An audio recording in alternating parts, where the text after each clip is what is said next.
எந்த சந்தர்ப்பத்தில் கர்த்தரை முன்ன வைக்க வேண்டும்? குடும்பத்துக்குரிய காரியமா, படிப்புக்குரிய காரியமா, எல்லாவற்றையும் இயேசுவை முன்ன வைத்து செயல்பட்டு பார். உன் வாழ்க்கை நிச்சயமா பெரிய மகிமையை கண்டவர் நாமத்தை உயர்த்துவ. கர்த்தருக்கு ஸ்தோத்திரம். நீ கேட்கிற தேவச்சனமே, கர்த்தரை உனக்கு முன்பாக, உன் வாழ்க்கைக்கு முன்பாக நீ இயேசு முன்ன வைக்கும் பொழுது அசைக்கப்படுவதில்லை.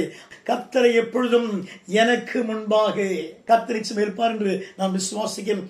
கேட்கிற அன்பு பிள்ளைகளே, நம்முடைய வாழ்க்கையிலே நம்ம தொய்ந்து போகிறோம், சரிந்து போகிறோம், வெட்கப்பட்டு போகிறோம். என்ன விசுவாசிக்கிறோம்? கர்த்தரை, ஆண்டவரை உனக்கு முன்பாக. இன்று வார்த்தை கேட்டு சகோதரியே, வார்த்தை கேட்டு பிடிச்சுக்கோ. கர்த்தர் பேசுறாரு, உனக்கு முன்பாக. அவர் முன்னாடி போனால் வெற்றி பெற்றுவேன். என்ன வசனம் வாசிக்கிறோம்? கர்த்தரை எப்போதும் எனக்கு முன்பாக. தாவி தைரியமா சொல்றான். தாவீது உயர்த்தப்பட்ட காரணம், ராஜாவாக்கப்பட்ட காரணம் என்ன தெரியுமா? கர்த்தரை முன்ன வச்ச எல்லாத்துக்கும் உயர்த்தப்பட்டோம். நீங்க வாழ்க்கையில இயேசு முன்ன வைங்க.